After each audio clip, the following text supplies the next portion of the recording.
noon fulɓe ɗum woni jombajjo jombajjo debbo jombajjo debbo o waɗi murfol mum o waɗi titone mum o waɗi potol baba o waɗi pemol ko ɗum woni jombajjo goɗɗum koye firti ɗum pullo kala diwteteɗo ɗum waɗata ɗum woni aada amen minen a waɗan murfol mbaɗa titone mbaɗa potol baba mbaɗa pemol ɗum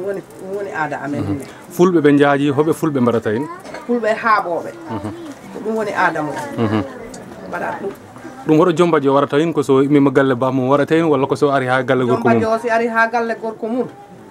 so jooɗima ha sombo sudditoyo simo funtina gumala mo naatoya suudu gorko mum o ɓolo o looto ha o laaɓa o ɓorno comci mum o waɗane titonde mum o waɗane murfol mum o waɗane potol baba waɗane ɗuma waɗa jawe waɗa foof ñare ha moƴƴa muure funtine gumala min gara ha suudu gorko mum so jooɗima ha on tuma so muurima ha o hentini wiye yo naɓe to nagge to nayi huuro nayi to so yettima o muurto so murtimatamo murtode murfol mum e titonde mum e potol mum baba hanti noon o ara noon hanti no salminoya esiɓe no wayno hande neɗɗo si ari e ndudu ngu fulɓe o lamdata ko boni jombajjo debbo saabu ta kambo holliri hoore mum eyyi ɗum ne woni ko culture mo ganduɗa ko culture moƴƴo de woni ɗum rek a lamdota ko saabu sa yii in tan a andat o woni jombajjo debbo ko ɗum takno mawɓe cuuɓi pour waɗo wargo taki mawɓe cuuɓi par ce que arde ndudu ko aɗa lamdo hoto jombajjo kam no hamni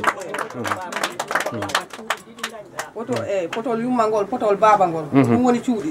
ɗi ɗi dañɗa suudu yumma e suudu ba yumma suudu baba ɗum woni joni murfol ngol na suuɓa boɗeyol yo e daneyol ɗum ne est ce que ɗen mbawi andu hokko en firtata e ko jombajjo he si tawi ne wawi firto murfol ngol e potol baba ngol ɗumen noon mina hen manque d' accord ala probléme moƴƴi eyyi ɗum kam mi andi koni secret ji tan kono waɗi ɓe mbiyat ɓe ɗum ko yo rufanmo ƴiiƴa moni yo dañanmo ɓiɗɗo daneyol ngol kono yon naywit no yon dandandi ɗum ɗon foof no hen firtire pour fulɓe ɓe ganduɗa kamen ko boɗeyol ngol reɓe mbaɗata voilà nawani fulɓe ɓe ganduɗa kamen ko boɗeyol ngol reɓe mbaɗata d' accord nawani fulɓe ɓe ganduɗa kamen ko daneyol ngol e boɗeyol ɓe mbaɗata voilà